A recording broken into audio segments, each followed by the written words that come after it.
Сто или 200 лет назад у нас был еще династия Цин, наверное, вы об этом слышали.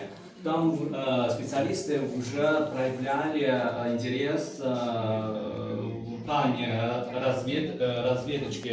разведочная работа нефтегаза в этом районе. Там еще тогда еще не было нашего города.